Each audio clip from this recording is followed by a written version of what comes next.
영상 시청 전 위 링크의 영상을 먼저 보고 오시면 이해가 편합니다. 네, 보고 오세요. 그리고 좋아요와 구독 잊지 말고 꼭 눌러주세요. 일단 전 정치인이 아니고 따라서 현 제도권 안의 민주당 정치인들이 이해관계 때문에 못하는 것 같은 말들을 하도록 하겠습니다. 일단 문재인 대통령, 왜 공지영의 책을 추천하는 거죠? 이 시점에서? 이재명의 발목을 잡았던 김부성과 함께 작당 모의했던 공지영을 잊었던 건가요? 이재명 대 문재인, 어느 정도 알력 싸움이 있지만 총선을 위해 일단 대중에게는 원팀처럼 보이도록 애쓰는 중인데요. 하지만 저 같은 민주당 코어 지지층에게는 보입니다.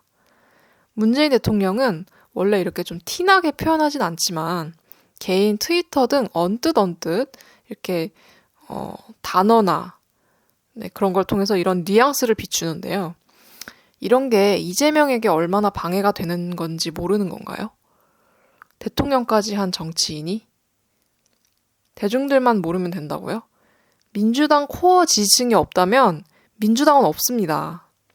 민주당은 코어 지지층에게 가장 눈치를 봐야 되는데 그걸 아는 민주당 출신 대통령이 조국이 신당 창당 선언한 그 타이밍에 공지영의 책을 추천하나요?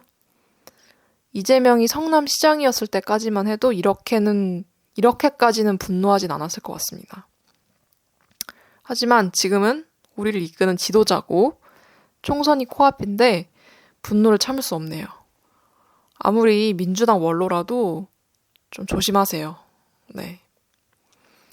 우리 팀의 생존이라는 열랑한 자존심보다는 확실한 총선 승리를 위한 지원이 필요합니다. 수천만의 운명이 걸린 선거 아닌가요? 방사능, 원전, 검찰, 이태원, 민영화, 물가, 대출, 경제, 수출, 출산율, 독도, 디올백. 네, 말 안 해도 지치도록 아시죠? 괜히 에너지 소비하기는 싫으니 이 정도로 현 상황을 언급하고 지나가겠습니다. 신당 창당으로 이재명 대선 패배의 가장 큰 원인은 조국이라고 저는 결론 내리게 됐습니다. 이낙연 등등 빌런 있습니다. 있죠. 하지만 우리 역사에 빌런이 없었던 적이 있었나요? 빌런이 있다고 해서 나의 멍청한 신념대로 무식하게 밀고 나가도 된다는 것은 아닙니다. 빌런에게 맞서는 내가 당연히 영웅이니 사람들이 나를 무조건 지지해 줄 테니 내 신념을 객관적으로 검토하지도 않고 고집스럽고 미련하게 밀고 나가기만 하는 것은 다 같이 죽는 아주 위험한 일이죠. 200만 명이 조국 수호 시위에 나간 게 우리 모두에게 독이 된 것은 아닐까요? 위치에 맞지 않는 사람을 감히 그 위치에 세우고 조국에게 잘못된 바람을 넣은 것은 아닐까 하는 생각도 듭니다.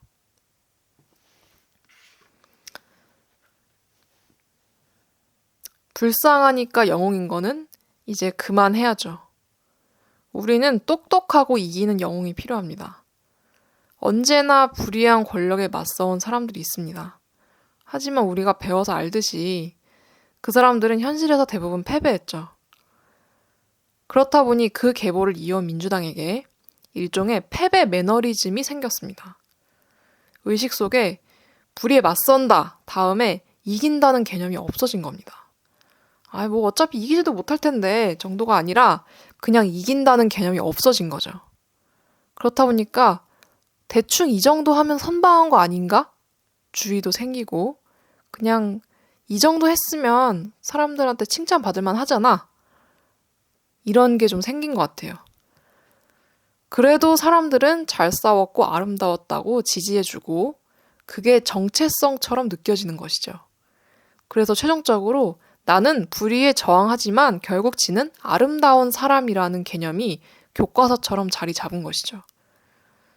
불의에 한 거, 아름답습니다.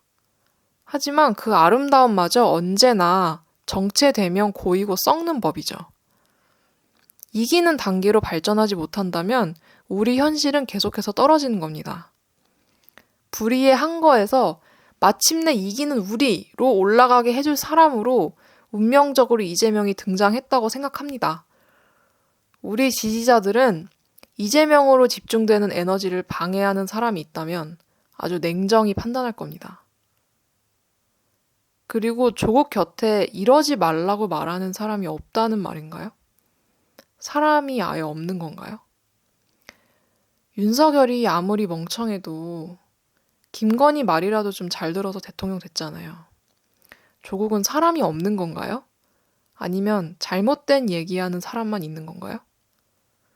출마를 하고 싶었다면 윤석열에게 짓밟히면서 대한민국 최고 주가를 달리던 그때 대선 출마 선언을 했어야죠. 대통령 하기 싫었다고요? 윤석열은 대통령 하고 싶어서 나왔나요? 힘들어서 그런 생각 못했다고요? 검찰 개혁이라는 판에 뛰어든 마당에 못할 게 뭐가 있습니까? 그리고 이제 와서 선택한 게 신당 창당이라니. 네, 지금 제가 좀 많이 과열이 됐는데요. 네, 이런 판단력 때문에 필요 이상으로 검찰에게 당한 것은 아닌지 좀 생각해 보게 됩니다. 이런 조국을 저는 이제 일개 지지자, 대중의 한 사람이지만 정치계 사람들이 더 가까이서 보면서 더 잘 알 것이라고 생각합니다. 그럼에도 제대로 얘기하지 못하는 건지, 네, 결국에는 정치란 뭔지 이런 생각을 들게 하네요. 정치를 그냥 결국엔 정치인들 간의 인간관계라고 생각하는 건지, 수천만 국민을 위하는 행위라고 생각하는 사람이 그렇게도 없다는 말인 건가요? 목숨 걸고 독재에 맞서던 김대중의 민주당과는 아예 지금 다른 민주당이라고 생각합니다.